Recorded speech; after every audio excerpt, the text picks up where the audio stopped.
Nagkakabulan at nagkabarilan ang mga pulis at tatlong suspect sa pagnanakaw ng motorsiklo sa Bulacan. Sa paghupa ng barilan, dalawang suspect ang patay. Saksi si Lala Roque.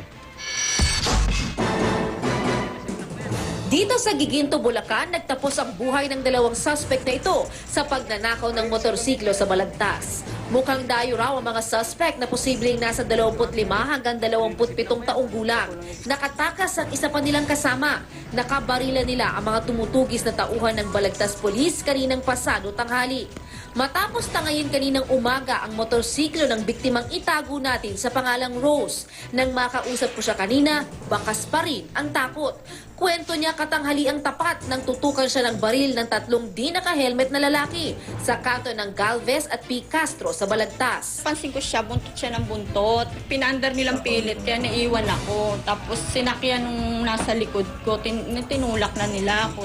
Nanlaban si Rose kaya nagkapasa sa hita. Pero dahil malakas ang mga suspect at mabilis ang pangyayari, naisip daw niyang iligtas na lang ang sarili.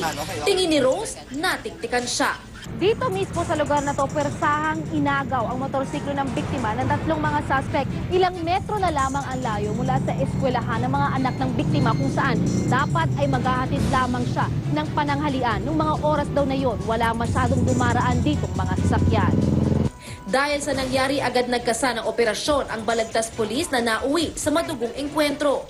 Bukod sa dalawang patay na suspect, sugatan ng isa sa mga responding police na si PO3 Jonar Azarcon. Upon reaching po ng motor daw po doon sa may bypass, agad pong pinaputokan po yung mga polis. Nagpapagaling na sa ospital si PO3 Azarcon. Patuloy namang tinutugis ang isa pang suspect.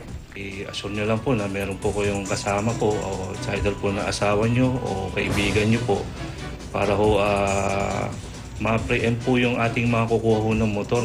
Ako si Lala Roque, ang inyong saksi.